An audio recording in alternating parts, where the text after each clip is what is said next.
जमीन खरेदी प्रकरणामध्ये पार्थ पवार निर्दोष असल्याची माहिती सूत्रांकडून समोर आली आहे। व्यवहारामध्ये कुठेही नाव नाही, स्वाक्षरी नाही असा खारगे समितीने अहवालामध्ये नमूद केलंय। खारगे समितीच्या या अहवालातला निष्कर्ष समोर येतोय। पुण्यातील मुंढवा येथे जमीन खरेदी गैरव्यवहारात पार्थ पवार यांचं कुठेही नाव नाही।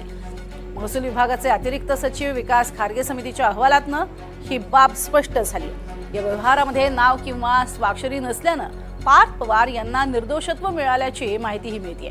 या जमीन व्यवहारामध्ये प्रत्यक्ष सहभागी असलेले अमेडिया कंपनीचे संचालक दिग्विजय पाटील, कंपनीला जमीन विक्री करणाऱ्या शीतल तेजवाणी आणि संबंधित नोंदणी अधिकारी यांना दोषी धरलेला आहे। अमेडियाकडून व्यवहाराचे 21 कोटी रुपयांचे मुद्रांक शुल्क वसूल करावेत अशी शिफारस या अहवालात करण्यात आली आहे।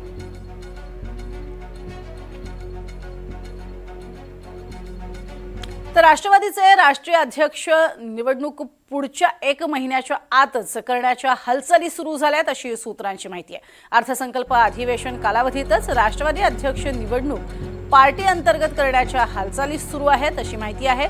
पार्टीचं पत्र राज्यातील पदाधिकारी तसंच राष्ट्रीय कार्यकारिणी पदाधिकारी यांच्या सहमतीनेच सुनेत्रा पवार यांची निवड बिनविरोध होणार असे कळते।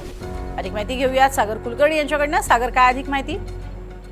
राष्ट्रवादी काँग्रेसच्या राष्ट्रीय अध्यक्षपदाच्या निवडीच्या संदर्भामध्ये पुढील 1 महिन्यामध्ये राष्ट्रीय कार्यकारिणी बोलवली जाईल आणि त्यामध्ये सुनेत्रा पवारांच्या बिनविरोध निवड केला जाईल असं सांगण्यात येत आहे। त्याच्या दृष्टिकोनातून हालचाली आता सुरू झालेल्या आहेत। विशेष म्हणजे राज्याचं अर्थसंकल्पीय अधिवेशनाच्या कालावधीमध्येच सुनेत्रा पवारांची बिनविरोध राष्ट्रीय अध्यक्ष म्हणून निवड होईल। अर्थात राष्ट्रीय कार्यकारिणीचे सगळे पदाधिकारी यांना बोलवण्यात येईल।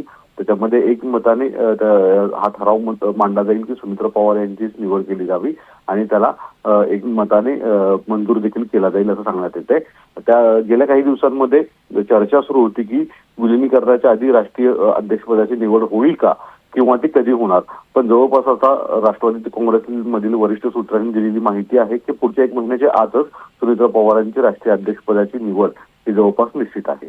नक्कीच। तुर्तास धन्यवाद सागर या संपूर्ण सविस्तर माहितीसाठी।